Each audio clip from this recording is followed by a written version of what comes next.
मैं डॉक्टर पुष्पा कुमारी, assistant professor, स्नातकोत्तर हिंदी विभाग SM महाविद्यालय भागलपुर में कार्यरत हूँ। आज मैं तिलका माझी भागलपुर विश्वविद्यालय भागलपुर के अंतर्गत स्नातक द्वितीय वर्ष के विद्यार्थियों को उनके हिंदी के पाठ्यक्रम में रीतिकालीन कवि घनानंद की कविताओं के कला पक्ष की विशेषताओं पर ध्यान केंद्रित करेंगे। अर्थात घनानंद की कविताओं के कला पक्ष की विशेषताओं का सोदाहरण उद्घाटन करेंगे। बच्चों, आप जानते हैं कि घनानंद स्वच्छंद धारा के कवि हैं। रीतिकालीन कवियों में स्वच्छंद धारा के कवियों का अपना एक अलग स्थान है। उनकी रचनाएं स्वानुभूति की उपज है। वो रचना के उद्देश्य से नहीं किए, उनकी रचनाएं अपने आप प्रकट हुई हैं। अर्थात कल्पना की जगह हृदय की अनुभूति उनकी कविताओं के रूप में प्रकट हुई है।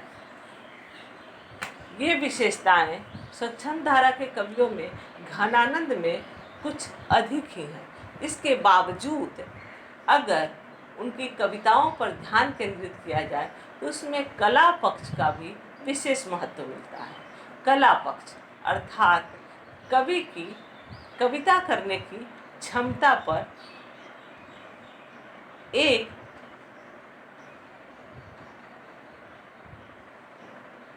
संपूर्ण नजर डालना। कवि की कविता करने की क्षमता अर्थात कवि कितना कवि है, इसकी जांच परख हम उसके कला पक्ष को मूल्यांकन के समय कर सकते हैं। जब कला पक्ष का मूल्यांकन किया जाता है तो उसमें उसके भाषा, वैविध्य, भाव भंगिमा, रूप सौंदर्य आदि विशेषताओं को भी नज़रअंदाज नहीं कर सकते हैं। तो घनानंद की कविताओं में भी इस तरह से संस्कृत काव्यशास्त्र के जो कला पक्ष के सिद्धांत हैं वो पूर्णतः लागू होते हैं। एक ओर संस्कृत काव्यशास्त्र के विभिन्न आचार्य ध्वनिवादी, वक्रोक्तिवादी तथा अलंकारवादी तथा दूसरी ओर पश्चिम के विद्वान आलोचक, कला के लिए कला मानने वाले, नई आलोचना के पुरोधा तथा शैली वैज्ञानिक सभी मानते हैं कि कविता कथन नहीं, विशिष्ट कथन है। उक्ति नहीं, वक्रोक्ति है। उसका प्रतिपन अर्थ ग्रहण कराना नहीं, बिंब ग्रहण कराना है।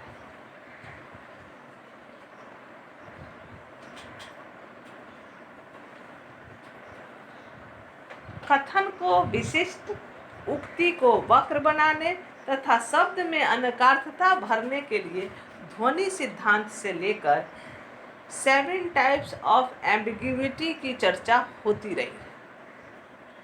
अंतर केवल यह है कि कुछ कवियों ने उक्ति को चमत्कारपूर्ण बनाने के लिए सजग होकर प्रयास किया है और कुछ की रचनाओं में चमत्कृत करने की शक्ति सहज ही भावावेश के कारण आ गई है।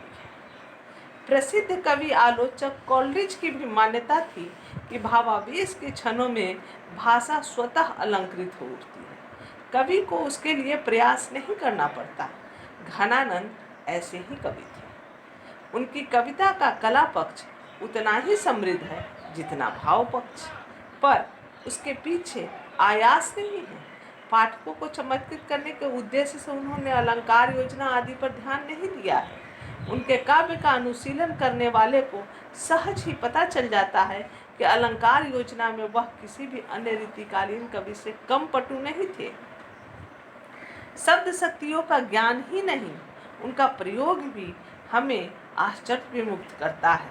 ब्रजभाषा पर उनका पूर्ण अधिकार था, वह वाणी के डिक्टेटर कहे जा सकते हैं। उनकी अलंकार योजना, घनानंद के काव्य में शब्दालंकारों तथा अर्थालंकारों दोनों की छटा कमनीय है। वे चमत्कृत करने के लिए नहीं, भावों को निखारने तथा उन्हें प्रभावशाली बनाने के लिए प्रयुक्त हुए हैं। अनुप्रास अलंकार को केवल चमत्कार उत्पन्न करने वाला कहा गया है, पर घनानंद ने उसका प्रयोग भावों के उत्कर्ष के लिए किया है। भाव तरंग के साथ वे स्वयं ही कविता में चले आए हैं। कंत रमय उर अंतर में सुलसय नहीं क्यों सुख राशि निरंतर। अनुप्रास शब्द संगत पद मैत्री का प्रमुख साधन है। कवि ने अनुप्रास के साथ ही पंक्ति में अनुकूल ध्वनि के शब्दों का स्थान बड़ी सूझबूझ के साथ निर्धारित किया है। अगराती जम्हाती लजाती लखय अंग अंग अनंग दीपय झलकय। स्वर के बार बार प्रयोग के द्वारा स्वर संगीत की सृष्टि करने में घनानंद अप्रतिम है। अंतर आँच उसास तचय अति अंग उसीज उदेग की आवस। पद मैत्री के कारण उनकी भाषा भावों की मार्मिक अभिव्यक्ति करती है। अनुप्रास, यमक तथा श्लेष नामक शब्दालंकारों का प्रयोग भी उनके काव्य में मिलता है। ये अलंकार कम ही मिलते हैं। अर्थालंकारों में उपमा, रूपक, सांग रूपक, विभावना, व्यतिरेक, संदेह, प्रतीप, उत्प्रेक्षा आदि सभी मिलते हैं। अलंकार का प्रयोग रूपाकार साम्य के आधार पर नहीं, प्रभाव साम्य को दृष्टि में रखकर किया है। साथ ही उसमें लक्षणा का प्रयोग भी हुआ है। नेह भिजौ जीव तव गुड़ लौ उड़ियो रहे। सांग रूपक जिसका प्रयोग अपेक्षाकृत कठिन होता है, घनानंद का प्रिय अलंकार है। उन्होंने प्रायः वर्षा, मेघ घटा इत्यादि के रूपक बांधे हैं। प्रिया ने किस प्रकार उन्हें प्रेम सागर में डुबो दिया है, इसका वर्णन देखिए। आशा गुण बांधी के भरोसो सिल धरी छाती पूरे पन सिंधु में न बूरत सकाय हो। अथवा रस सागर नागर श्याम लखौ अभिलाख निधार मंझार बहो। सुन सूझत धीर को तीर कहूँ पचिहार के लाज सिवार गहो। अपने प्रेम की मछली के प्रेम से उत्कृष्टता बताने के लिए व्यतिरेक अलंकार का प्रयोग किया गया। हीन भय जल मीन अधीन कहा कछु मोह अकुलानि समाने। नीर स्नेही को लाय कलंक निराश कायर त्यागत प्राणे। घनानंद का सर्वाधिक प्रिय अलंकार है विरोधाभास। दो विरोधी पदार्थों, स्थितियों का प्रयोग एक साथ प्रदर्शित करना विरोधाभास अलंकार है। घनानंद का जीवन ही विरोधाभास का पुंज था। कदाचित इसलिए उन्होंने इसका प्रयोग सर्वाधिक किया है। अनोखी हिलग दया बिछुरे तो मिलियो चहे मिलहों में मारे जारे खरक बिछोह की। कहीं लक्षणा शक्ति, कहीं मुहावरे, कहीं शब्द चातुर और कहीं अलंकार के सहारे विरोधाभास की योजना की गई है तथा विरही मन की विचित्र दशा का बड़ा सटीक और मार्मिक वर्णन किया गया है। देखिए असाध दशा अखिया निपेटनी की भस्मी बिथा पैनित लंघनी करती है। विरोधी अर्थ वाले शब्दों का एक साथ प्रयोग भी कम लुभावना नहीं है। झूठ की सच्चाई छाक्यो त्यों हित की कचाई पाक्यो। यहाँ भी द्रष्टव्य है कि विरोध प्रयास पूर्वक नहीं लाया गया, स्वाभाविक अंतर्वृत्ति के परिणाम स्वरूप स्वतः आ गया है। पहचान हरि कौन मुँह से अनपहचान को त्यों पुकार मधि मौन कृपा कान अधि नैन जो। सारांश यह है कि घनानंद के काव्य के अलंकार साधन है, साध्य नहीं।